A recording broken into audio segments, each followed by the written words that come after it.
Hi,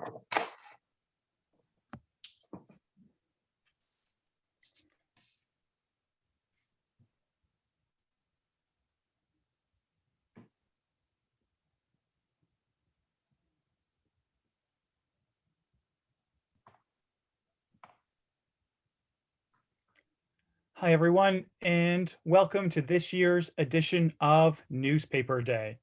My name is Chris Ramey, and I am the president of the Ad Club of Toronto. I want to say a big thanks to all of the sponsors of today's event and to all of you, our attendees. The Ad Club greatly appreciates your continued support of our events. Now, the Ad Club is a not-for-profit organization, and the profits we do make from our events are donated back to student bursaries so we can help that next generation of marketing students and also to NABs. And even in these difficult times, the Ad Club has done the best they can to keep their donations up. And we are proud to announce that today, a portion of our proceeds will be donated to NABs so they continue their important work. Now, before I pass it over to Norman Lang, our chair of Newspaper Day, I do want to let everyone know about an upcoming event we have on May 6th. It's going to be a very special fireside chat with the president of Mediacom, Kevin Johnson. He is going to be interviewed by my fellow board member, Boris Cho, and they're going to talk about Kevin's career journey, how technology has impacted his career, and how the events of the past year have changed Kevin both personally and professionally. If you'd like to attend the event, you can visit our site at adclub.ca and go to the events page. It's free. It's going to be a fantastic event, so hopefully all of you can join us. Now, without further ado, I'll pass it over to Mr. Norman Lang. Thank you, Chris. Good afternoon, everyone. My name is Norman Lang, Managing Sales Director at Star Metroland Media, and I am the chairperson for today's virtual Newspaper Day. On behalf of the Advertising Club of Toronto, welcome to Newspaper Day 2021. It gives me great inspiration, personal pride to launch our event today. Canadians, more than ever, are reading newspapers in print and digital formats thanks to increased access to news content through digital platforms. Readership is strong across all demographics. 9 out of 10 Canadians read a newspaper, either in print or in digital format, at least once per week. Given the heightened levels of global mistrust, there is a clear and continued affinity for reliable reporting. Newspapers continue to be the go-to source for credible, trusted, and independent news for Canadians. Newspapers today and in the future play a unique and distinct role in the lives of Canadians. Today, we'll be discussing how publishers can work in partnership with local businesses in the reopening of the economy and to support them in 2021. Our panel, consisting of agency and client direct newspaper advertisers, will discuss the vital role that newspaper media has in navigating the new normal. Thank you all for spending your time with us today. We realize your time is extremely valuable and that we're all moving into unprecedented territory. Our committee has worked tirelessly over the last few months to bring you a program that we believe is exciting, informative, and we inspiring. At this time, I'd like to introduce our Newspaper Day Committee to you. First, from Star Metroland Media, Carrie Anderson. From Glacier Media Group, Annick Pierre. From the Globe and Mail Media Group, Sarah Fleming. From the Globe and Mail Media Group, Nancy Love. From the Post Media Network, Shelley Falico. And from Torstar, Heather Spicer. A big thank you to you all. Today's event would not have happened without you. And I'd like to acknowledge and thank you, and a special thank you to our 2021 Newspaper Day sponsors. They are Vividata, Kinetic, News Media Canada, Glacier Media Group, the Globe and Mail Media Group, Post Media Network, and the Toronto Star. Thank you so much. It is with great pride and honor I introduce our moderator for today's event, the Mayor of Toronto, John Tory. Well, thank you very much, and good afternoon, everybody, and happy Newspaper Day 2021. I'm sorry that we're celebrating, as we have done with so many things, in this virtual way, but better to celebrate this way than not to celebrate at all. You might ask, well, what am I doing this? And I guess I'm hoping that I can curry favor with all of you, so you might put in a good word with me with the people from the newspapers who account for my every action, my every statement, my every word. I'm just kidding about that, because it's interesting. First of all, I'm old-fashioned and old enough that I just love newspapers, and I love them in the good old-fashioned print, hold in your hand format. As you know, I think I ran a big magazine publishing company when I was president and CEO of Rogers Media, and I came to love the print business, and I understood all the challenges of the business, and came to understand, obviously, the need for excellent editorial and all the things that you all deal with on a day-to-day basis. And ever since then, and before that, I'm a person who, my idea of a great Saturday is to go and get not four, which we're blessed to have in Toronto, but 6 newspapers. I might get the New York Times and get something else, even a British newspaper, and to sit down on a Saturday, even if it's raining or even if it's sunny, and read them all. And there's new things in every one. And then I tear them apart and actually keep clippings and all those old-fashioned things, even though I of course, use the internet as well. But I'll tell you something else that's more important to what we're here to do today, is that when I've been talking about the pandemic and talking about the lessons learned from the pandemic, and I was on a panel last week with mayors of some of the biggest cities, Miami, Chicago, in the US, and they said, well, what lesson had come of this, or what was one of the biggest challenges that remained outstanding? And I said, it was the challenge that we have faced in a circumstance like this, where you had to communicate with, in our case, 3 million people, only 3 million compared to the United States or even Canada, 35 or 37 million. But nonetheless, you had to communicate with 3 million people.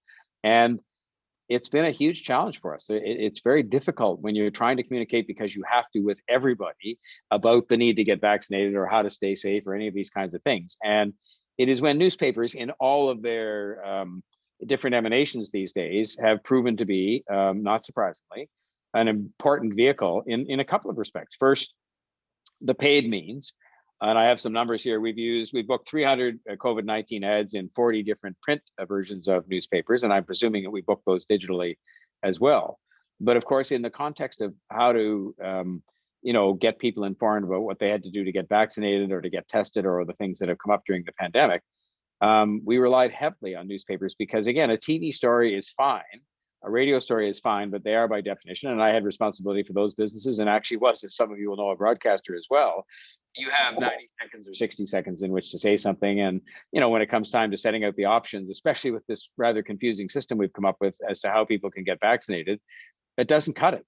You just can't do it, even in an ad. And that's no disrespect to the power of radio and television advertising and the editorials coverage that they have, but it's just different in newspapers, where things can be covered in more depth. And so newspapers, I think, have become more important than ever in all of their different forms, digital and on paper, during the pandemic. And that's why they've been used by us and by many others during the course of the pandemic. And that has included, of course, newspapers in many different languages, which has been hugely important and very challenging for us to reach with vitally important, literally life and death information, all the different people that function in the different languages.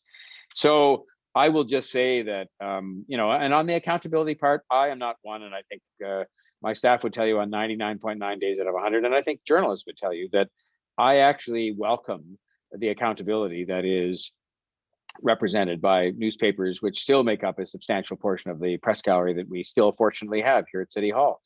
When you're at the head of a big government here, as I am, with tens of thousands of people working for it, serving millions of people, spending billions of dollars, there have to be people who look over this and who watch it. And there are days when I will disagree with their perspective or agree. It doesn't matter whether I agree or disagree. It's important to the functioning of the democratic process that those newspapers and other media outlets should be doing the job they do, looking into things and questioning things and so on. People have to be heard, and people have to know somebody is holding us to account, because the average citizen, short of election time, can't really do that. So I just want to use those opening remarks to say that one of the reasons I agreed to do this today, and I'll look forward very much to the discussion, is because I passionately believe, and I actually moved the motion at City Council a while ago on that group that are indicating the importance of the media in a very polarized world, to be there as a force for informing people and keeping them informed and keeping them confident in the democratic process. And I believe that in my heart, notwithstanding that there are days when I will sit here and mumble a couple of choice words about something that might get written that I would suggest betrays a lack of understanding. But of course, that's what is it that all politicians will say? I was either misquoted or nobody understands. Anyway, on that note, may I welcome and introduce our esteemed panel. And I trust that you can see them on the screen, or that they'll be highlighted on the screen. I should switch over to the gallery view here, which I now have just done. The panelists are, in order they're listed here: Jennifer DeSanto, Director of Brand Marketing for the UHN Foundation; Scott Anderson, Executive Director of Marketing, Communications and Donor Relations at the Office of Advancement for Queen's University; Robert Allen, who is Director of Media Strategy and SEO for Lowe's Canada; Kevin Johnson, who is the CEO of Mediacom; and John Karastamatis, who is the Director of Communications for Mervish Productions. And the way this is going to work very simply, in the time we have available to us between now and the top of the hour, is now I can actually see them all. Hello, everybody. Is I'm going to pose questions to each of them, and they will answer those questions, and we'll have some interchange, possibly involving the panelists if they want, or involving me and the person that the question has been asked to. But we're just to take up, we have questions to take up a few minutes for each of the panelists, and we'll go on from there, and we'll make it as informal as we can, but hopefully as interesting and informative for you as we can. And Jennifer, you're first up. And the question for you is, what worked? And this is a really interesting question in the context of the difficulty that I talked about communicating complex matters and fast-changing matters with people. What worked before COVID-19? What worked during COVID-19? And what do you think will work after COVID-19? In other words, what learnings do we have from what's happened during this unprecedented emergency, and how can publishers help to contribute to your success in the context of your need to communicate? That's a big mouthful there, but over to you. All right, thank you so much. Being from UHN Foundation and being at the center of COVID-19 and having to raise pivotal funds to support the hospital through that, we were really lucky to be the beneficiary of a lot of support from the community. In terms of what worked for us, I would say, honestly, one of the biggest pieces of it was digital. This is the first time that we've ever had to launch an emergency response and emergency relief campaign for COVID-19 support. So digital actually enabled us to respond really, really quickly. We were up and running with our emergency campaign within a week, and everything else, from our print and integrated media buy and creative strategy followed from that. But it enabled us to be really nimble and respond really quickly. I don't think that's going to go away. That's going to be a really big piece of it. The other interesting thing is, it wasn't just advertising for us in terms of the role that our media partners played. It was also in terms of content. So that's paid content still, but it gave us an opportunity to expand our message a little bit. With a print ad, there's only so much that you can do. But with custom content, we were also able to tell a little bit more of a story as well, and really show life on the front lines and what some of our healthcare workers are going through, and motivate people and inspire them with that additional context to donate and support the hospital. So I'm inviting you to boast and brag here, because from what I've seen, you actually achieved some pretty big numbers, and they may or may not make your some of your conferers on the panel here envious, but you raised a lot of money generally through a lot of the means you've just been discussing. And I think you even found things like a good old-fashioned newsletter, which wasn't even meant to raise money, when it gave people the option, that it brought in some money. Maybe you'd just like to talk about sort of how well you did with the digital, as you were just saying. Yeah, absolutely. So specific to our COVID relief campaign, we raised last year $15 million in support of COVID-19 at the hospital. And that went towards things like, directly supporting the front line. So, mental health, paying for their parking so they didn't necessarily have to take, public transit and put themselves at additional risk at a really busy time when things weren't necessarily fully in lockdown, paying for hotels if they needed to isolate from their family, making sure that their respite centers were fueled with, food and supply and other wellness items, as well as really getting critical research off the ground as well. We were successful with a bunch of things. I mean, with the digital newsletter specifically, so we have a monthly e-newsletter. And with that, there's never any hard ask in it necessarily. It's just really health and wellness content. And that really played a huge role throughout the pandemic as well, and still is. We're taking care of our audience at the same time as, they're supporting our hospitals and making sure that we're keeping those relationships alive and arming them with information that they need to survive right now in a whole host of ways. But through our first edition of our pandemic e-newsletter, we raised $25,000 just by having a donate button in the footer. So that was extremely successful.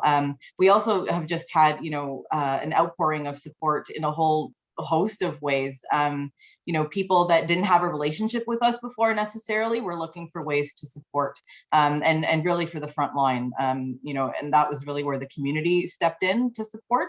We have, various levels of donors that support us. So, we've got our major donors, so a smaller group of people who give, a broader amount of money that made up a good portion of the donations brought in the door. But $3 million of that 15 million was actually from the community, and that was from 5,000 donors, and half of those were new to us as well. So it's going to be a really interesting opportunity to see how we can now cultivate those new relationships, because in healthcare fundraising, generally, you already have a relationship with this person because they've been through the hospital or a family member has, but now we get to actually figure out how to cultivate these net new relationships and bring them on a journey with us and convert them into long-term donors. Now, we're going to move on and talk to Scott in a minute, but just before we go, I want to ask you one question that's very germane to some of the audience out there, the publishers. One of the things I'm an old fundraiser. Before I can't raise money as mayor, obviously, but when I was in private life, I was raising a lot of money for charities, and I know that you use a lot of newspaper advertising, say UHN does, and it usually is done under the I'll call it under the heading of donor recognition, because it'll be a big picture of somebody who did something good and so forth and so on. But I know just from past experience that it also has to do with raising more money. And maybe you could just talk about, because that's often, we don't see that on television. We don't see, sometimes, but rarely we see it in newspapers, in print. Just talk a little bit about how that helps you to sort of raise awareness, raise money, get people to be encouraged to mimic that behavior of Mr. Smith, who's written up in the big picture in the paper for giving $1 million. Can you just talk a little bit about how valuable that channel is? Because obviously it's used by everybody, including when I get to Queens, everybody uses it these days. And to talk about why it's useful. I mean, you wouldn't spend the money if it wasn't useful to you. Yeah, so donor stewardship and recognition is a big part of our media strategy for sure. We don't do it for everybody. We do have parameters around how we're spending that money. And really the impetus behind that is to make the public aware that, there are these amazing gifts coming in and doing amazing things. So it helps to set up, institutes and centers at the hospital and really fuel a lot of the work that's happening there and take things to the next level at UHN. And, with that, it's not only about recognition and thanking them, but oftentimes we're working with the donor to say, this is an opportunity for us to try and spawn some additional support. The thing with donor recognition ads is sometimes they're a one-off. So, it's just, we say thank you and then we kind of move on to the next thing. But where it really has helped us in terms of our print newspaper is, again, through this COVID campaign and truly thinking of things in an integrated fashion, where we're not only using print, it's what I call a surround and hound strategy. So we're using print media, we're using digital media, we've been using, TV and all sorts of other things to make sure that we're, sort of hammering people over the head with the message and inspiring them to donate at the same time.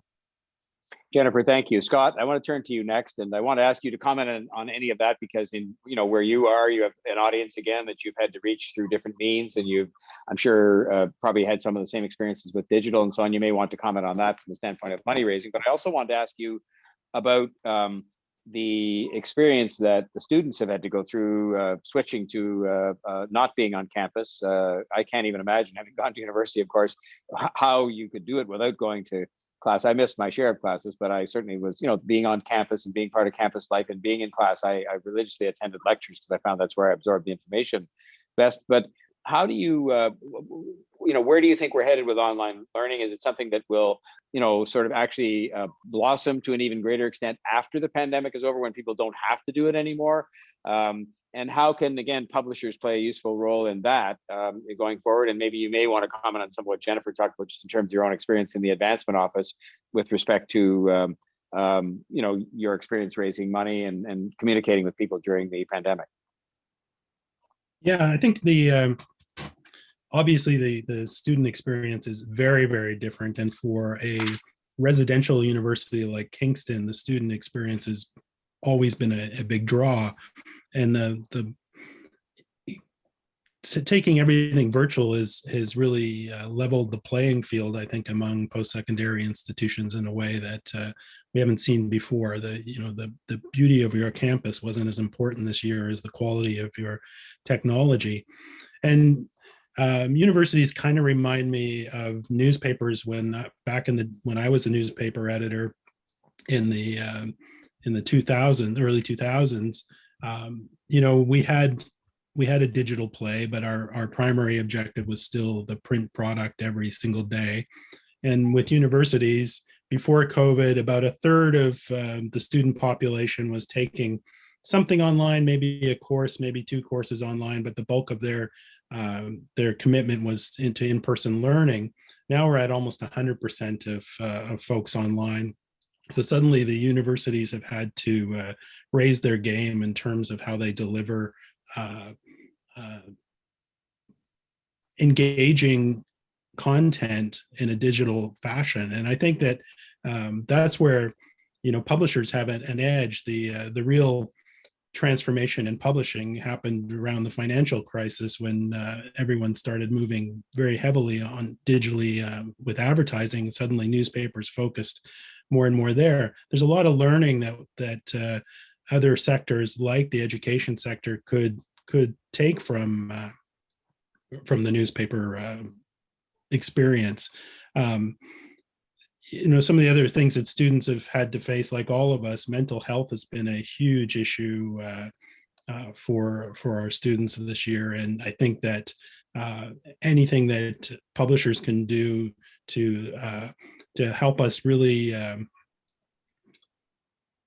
understand how to stay healthy in this environment is very useful. There was a story in the New York Times last week about languishing that went viral, about this sort of state between depression and feeling good about yourself, and it really hit home with a lot of folks. And I know our students feel like they're languishing as well. So I think some of the ways we think of how we market the university on-campus visits have been a traditional way of getting students to enroll. Well, obviously that can't happen anymore, so we're all trying to do it virtually. And I think anything that the publishers can do to highlight the merits and the advantages and disadvantages of various institutions in terms of student life would be beneficial. And I think the last thing I would say is that we're all engaging our audiences the same way now. We're all part of the attention economy. We're all fighting for someone's attention online and competing for that. And I think publishers have been doing this for a long time. And anything that they could help us with would be beneficial. I guess I'd say one more thing in terms of the way publishers help benefit post-secondary education. When we're all looking for students and we can't have on-campus visits, the rankings that publishers around the world actually create have become even more important. Last week, Queen's ranked #1 in the Times Higher Education Global Impact rankings, and #1 in Canada, #5 in the world. And I can tell you that was a huge boost for the university in a really bad year. The point you make about even going back to the early days of the digital presence of print publications online, and I was CEO of Rogers Media right when we created something that's called Canoe, and it was the first Canadian portal. And at the time, all it consisted of was just taking print and putting it online, and there was nothing else there. And now today, if you look at how we've evolved with video content and links all over the place and various things much more sophisticated than I could even describe, you're saying in some respects, I think that the educational offering is kind of fairly basic at the moment in terms of the course content, and there's lessons that could be learned from the evolution of digital content in newspapers and where it's got to today from a start that was way back in 1995 when we put the stuff online. The other thing I would say, and this is not a criticism of the education system, I boost it all the time because I think it is the thing that draws most people to come to places like Toronto, is the talent pool here created by a fabulous education system. But the fact is, what you were getting in a lecture hall with 500 people where there was really, pardon me, no interaction with the professor, to speak of, and you're in a hall with 500 people compared to, and I age myself, but I used to actually have classes in university where I had 6 other students. I'd sit around a table with the professor and he'd know your name and get to talk to you and all those kind of totally outdated notions. But the digital thing offers an opportunity to enrich the experience beyond sitting in a hall of 500 people and being just one more person sitting there. You really don't get a chance to ask a question because where do you start and where do you stop with 500 people and all this. So I think it does represent an opportunity going forward that shouldn't be seen as only a response in the pandemic, that we had to do that because people couldn't come to class, but rather it could be an option going forward, as you say, that a lot of people use. One more question for you.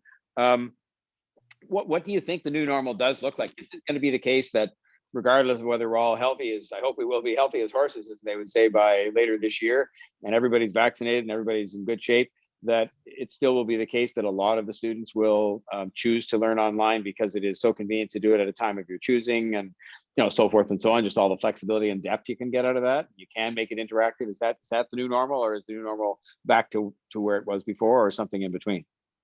I think it's definitely a hybrid. We've heard loudly and clearly from students that they miss the personalized experience that they get being with their colleagues. And in fact, just an interesting thing that happened with us, even though our classes are remote, a large percentage of our students actually came back to Kingston to live in residence or off campus with their housemates, just to have that experience. But I do think that being able to study in your pajamas is also a real advantage for a lot of young people. They see it that way, and so I think going forward, it's hard to tell. Like who knows what comes next? But this is one of those disruptive moments for education and for a lot of other industries that has the potential to change things dramatically. I think my own personal guess is that we'll drift back to something that looks a lot closer to the old normal. But the technology is here to stay now. It's not just students. Everybody's grandmother has an iPad now. We don't need to send print material to them because they've figured out how to connect with people digitally. So, our professors have done the same thing. It's not just chalk and talk anymore. They're building interactive ways of digitally connecting with their students, and I think that will continue to evolve, and hopefully we end up in the spot where we have the best of both worlds. Yeah, I was reading a resume the other day, and I was pretty confident, based on knowing a little bit about the person that was on the resume, that a degree that was listed there was earned, but was earned without the person ever setting foot on a university that was out of the country. They did all the learning online, which and this is a very smart person who was not, and it was a very respected university. Rob, talking about disruptive moments and new normals being different and all this kind of thing. A business like Lowe's has certainly experienced the same thing, different than education, different than healthcare, but very disruptive. And yet, as soon as stores are open under these different openings and closings that have been going on, you see big lineups to go back to the good old fashioned store and stand there in line to walk into the store when things could be done online. Talk a little bit about sort of where we are today and what the new normal is going to be when the pandemic is hopefully soon over.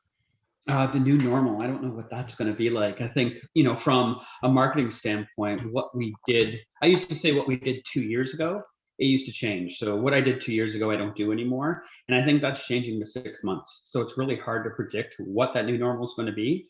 But I do know the one thing that we say internally is that everyone became a DIYer, and everyone started to really stay in their homes and utilize Lowe's in order to kind of improve projects in their homes. And we believe that, they did projects that they planned for 5 years. They started to do it in 1 year. From the perspective of when we're going to market, it is still a real unknown on how things are going to shake out and how we're going to be reacting moving forward.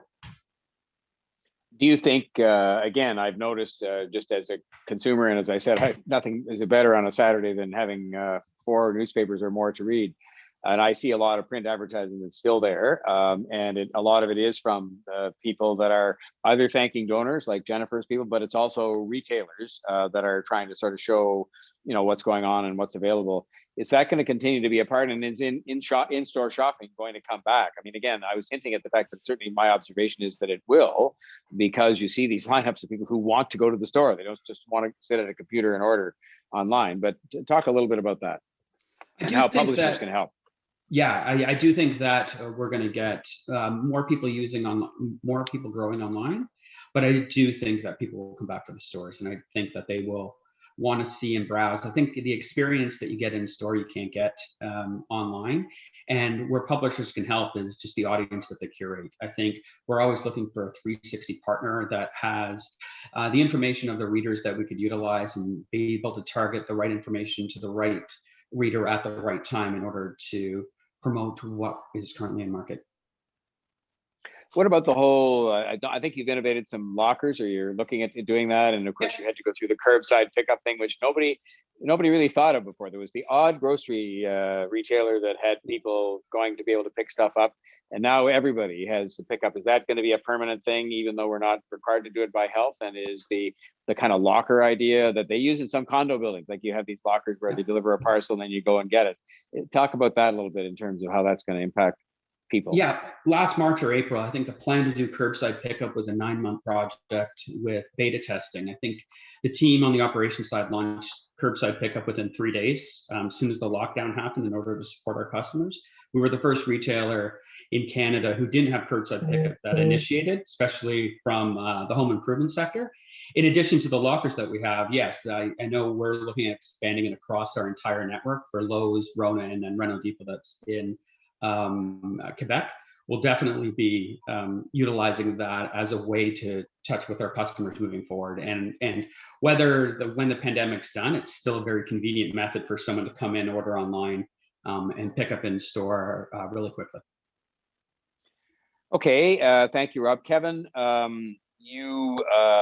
every business has been affected, and what are, from where you sit at MediaCom, what are some of the learnings that have come from the pandemic that you might be putting to work as this thing hopefully subsides as we go on in the next little while? I think when we look at the range of the clients and partners that we've had, there are a group of clients that have held pat in terms of continuing to connect and communicate with consumers regardless of the pandemic. There are others, depending on their area of focus, that obviously have been significantly impacted from an economy standpoint. When you think about areas of travel, hotels, airlines, etc. But we also see categories that have blossomed and that have grown substantially. When we talked about retail quite a bit already, and when you think about the e-com business, how much it's grown, you have seen a lot of movement, as Rob mentioned, from brands like Lowe's, etc., that have dramatically moved up their experience in terms of doing curbside pickup, but e-commerce has grown substantially as well. So we're making sure that we are communicating how consumer and individuals' buying patterns and their thoughts have changed pre-COVID, during COVID, and what that might look like in the future. And I think that there is not a situation for those, all of us on the panel and listening today. I don't believe that there is a situation where consumers and customers stop doing or stop engaging with a specific media vehicle. I think it changes. And so we're making sure that we're communicating with our clients how those consumption patterns change over time. Do you see a changed role, an increased role, a different role for publishers in the context? I mean, recognizing that you're all in the media business, you all are going to work with clients to, help them to achieve their objectives. Do you see any of that changing from where you sit? Yeah, look, I think that the orchestra and the variety of instruments are still all there. They're just taking a different role now. And so, particularly interesting when we think about the publishers here, they represent traditional forms of newspaper, but also now very much a part of their world is digital.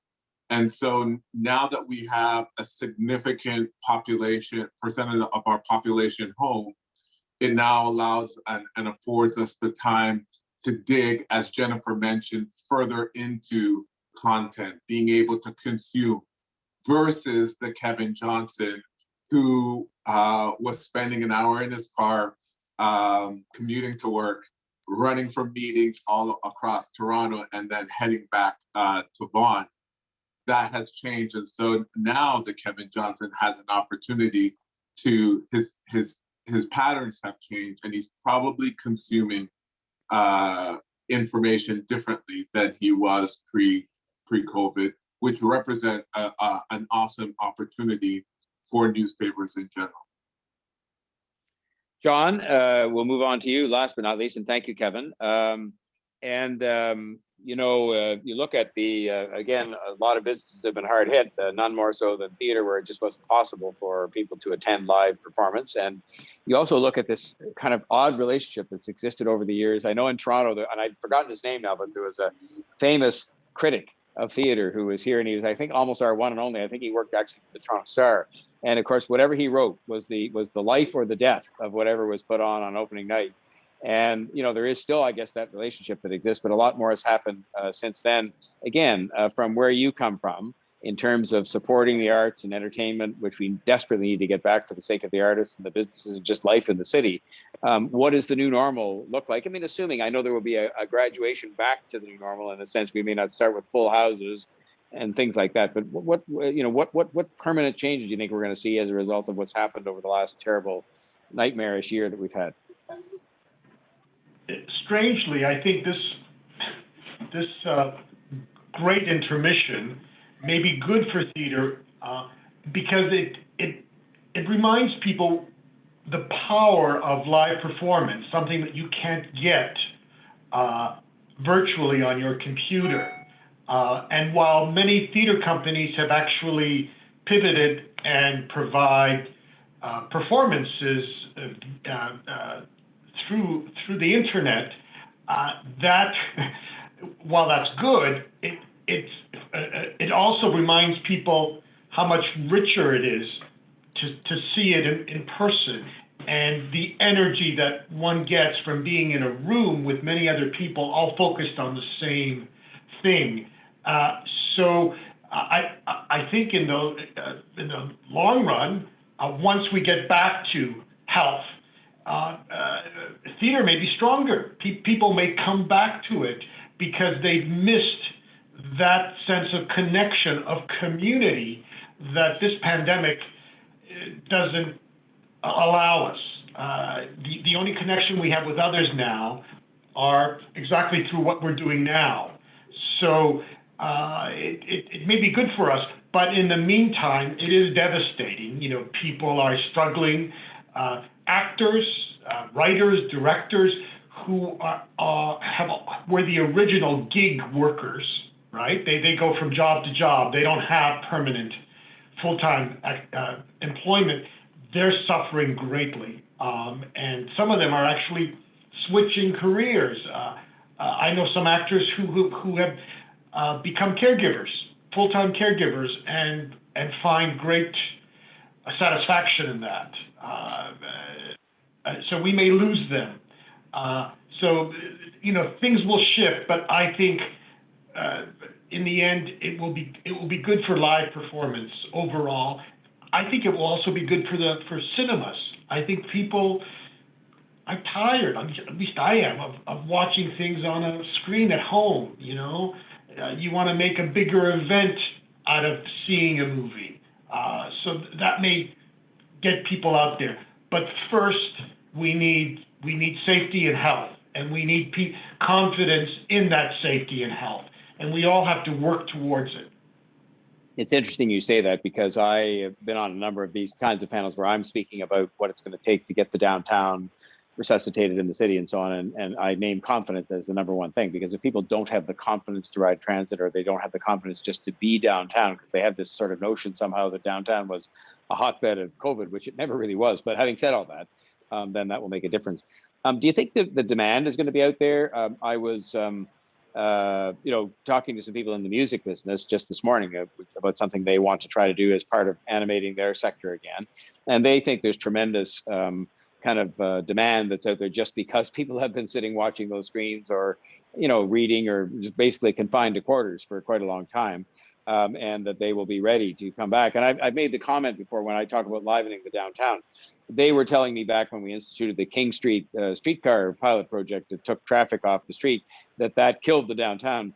And I said, no, what actually sort of made the downtown quieter for a period of time was that there was the theaters were dark, just because there happened to be a hiatus for weeks at a time when there were no productions in there, because that brings like 2,000 or 3,000 people downtown, and they go have dinner and they walk down the sidewalk and they, etc. But do you think there will be that kind of demand that'll put those 2,000 or 3,000 subject to health rules back into the seats, because people are kind of just yearning for this kind of thing going forward? Yeah, absolutely. And we have proof of that in Australia, where they managed to reopen without the vaccine, because they had a real hard lockdown until they had 0 cases. The theaters are full there. They're busier than they've never been. And that's without having the protection of a vaccine. But you need that confidence and safety first. And then I think people will come back. The other day I was reading an article about a zoo in the United States quite a few years ago that was rebuilt, and they had one animal, I think it was a tiger, that lived in a 12 by 12 foot cage. And the new setting that this animal was given was this enormous space. And the animal still only lived in a 12 by 12 foot, because that's what the animal was used to. So that's the worst case scenario, that we have made people more comfortable staying at home than actually participating in society at large. But I don't think that will be the case. I think people are looking for a reason to get out of the house and experience something that they've missed for all this time. I really do. I think the music industry is correct. I think people will celebrate by being in an audience with others like themselves.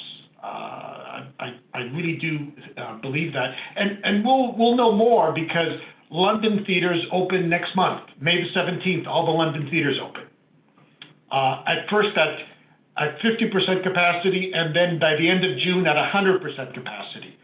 So we'll see what happens there. Broadway is much farther ahead than we are, mostly because the vaccine rollout has been more successful and faster in the United States than we have been.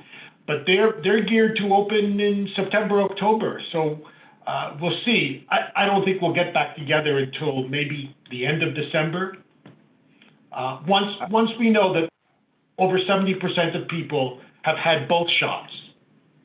I think we're sneaking up on you in terms of the vaccine success here, because it actually, after a slowish start, it was based on mainly supply. I mean, we have the capacity in Toronto to do half again as more as we're doing. If we can get supply, and there's reason to believe that's going to start to come, because I think you're right. That'll be a huge factor in all of this, everything we're talking about, whether it's how healthcare is operating, or the universities are operating, or, any of the things we're talking about are going to depend on the vaccination. But I think there's reason to believe that if we had this discussion again at the end of June, even, you're going to find we're much, much further along. In some of the hardest hit neighborhoods where they had vaccination rates on April 1st of 5%, they're now up to 35 in 3 weeks. Mm-hmm. And so that just shows what we can do. It's just predicated on supply, which has been the big issue. I can just tell you, sitting at the heart of all this. Okay, so one last question for you, maybe, John, which is that relationship, that kind of funny relationship, can't live with them, can't live without them.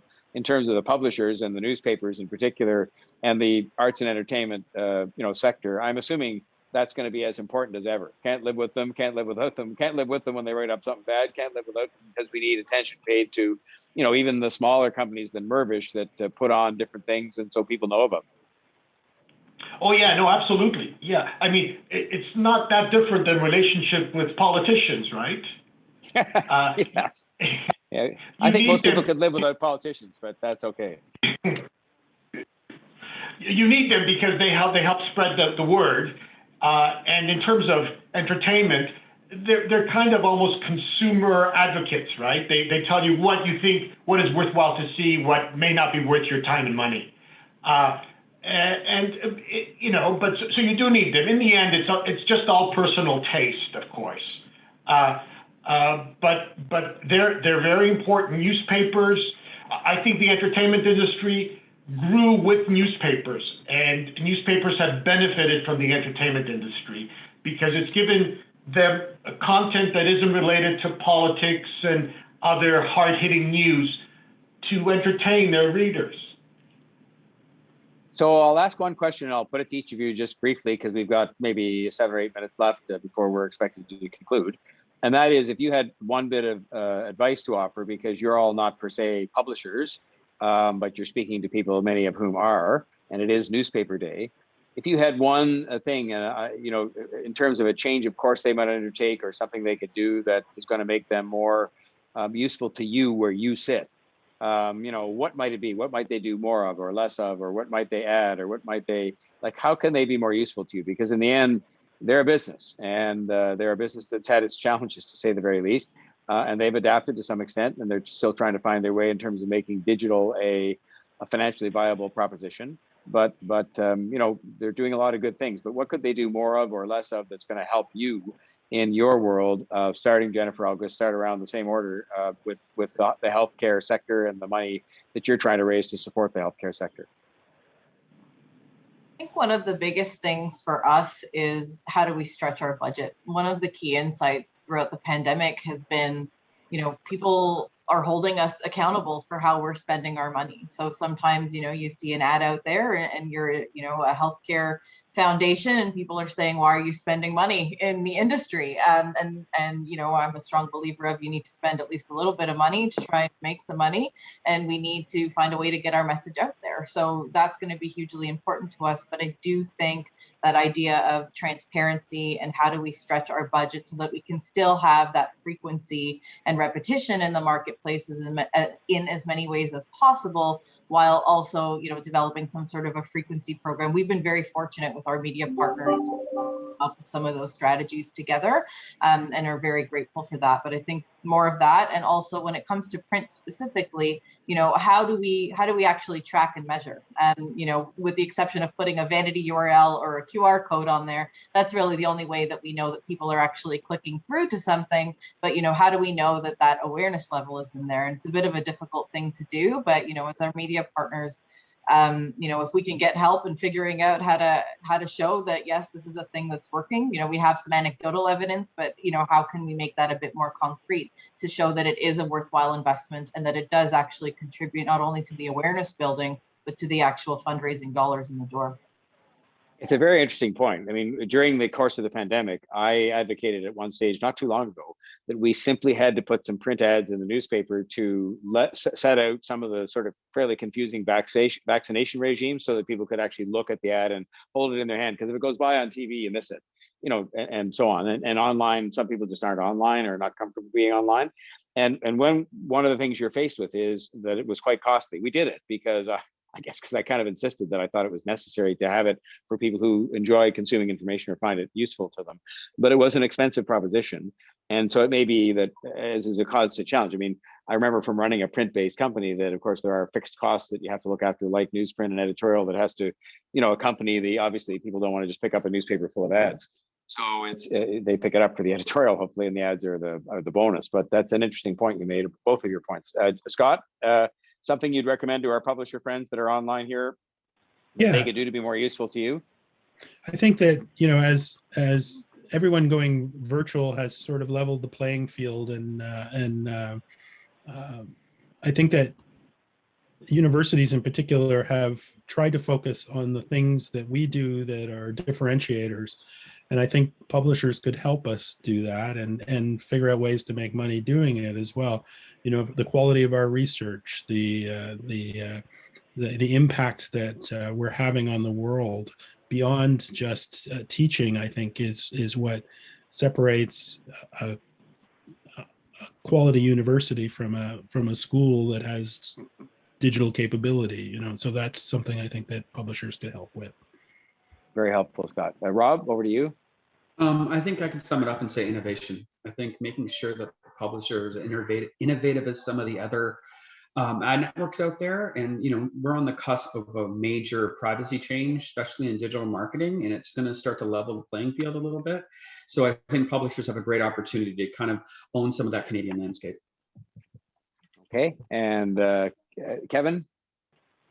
I think I would take a look at a different avenue, which is for all the publishers out there, obviously a percentage of their staff is specifically around sales and creation of ideas for brands. And so what does that world look like when we think about agencies and sales individuals getting together and creating ideas? You know, a year ago or more than a year ago, you know, these sales staff were coming to agencies and brands and creating great ideas around a table or at coffee together. That can happen. So how are we creating these ideas? How are we creating innovation? I would think that we would all agree that most of us are zoomed out. And so what does that look like now that we can't get that typical form of human interaction? We need to start thinking about how we create innovation and great ideas in the world that we're currently living. And again, last but not least, John, advice to our publishing friends as to something they might do that would you know, increase their relevance and usefulness to you as the customer, as it were. Content. More content. The better the content, the more readers they'll have, the more we will need them to get before the readers. And in the last decade, just in order to survive, newspapers have cut writers, they've cut editors, they've slimmed and slimmed and slimmed, and yes, you have to be financially responsible. But you also have to remember, people turn to you for content. That's what they want. They want articles. They want good articles. They want great writers. And they want great photos and great video. You have to build that up. Yeah, I mean, therein lies the challenge, because, of course, they have to be able to monetize that investment they make in the great photos and the great writers and all those kinds of things. And that requires people like yourselves, all of you collectively, to support them, which you're doing. I think that's probably why you're all invited to be here today on this panel.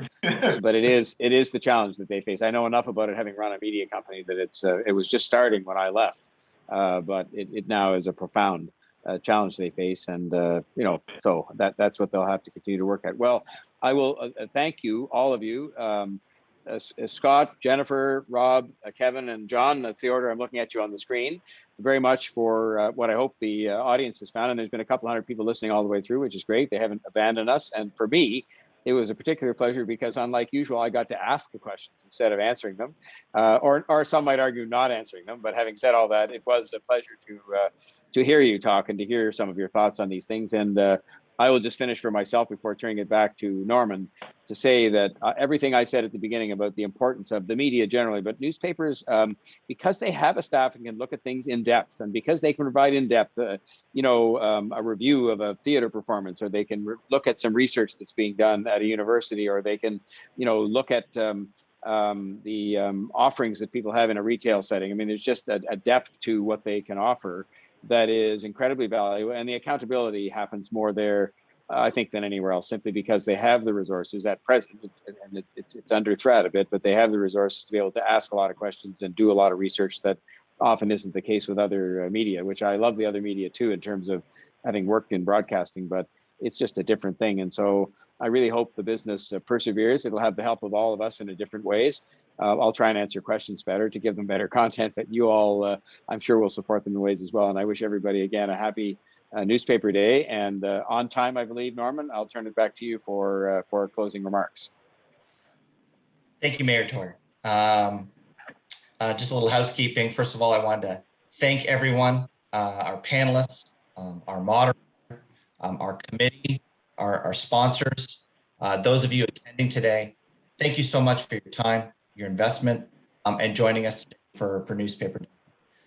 A little reminder, as Chris opened up, we have our digital day, which is coming up on May the 6th, fireside chat with Kevin Johnson and Boris Cho. I think that's going to be an unbelievable event. If you've not registered for that event, please do so. I know that's going to be well worth your time. Our day is now to close. It's our hope that you have thoroughly enjoyed yourself today.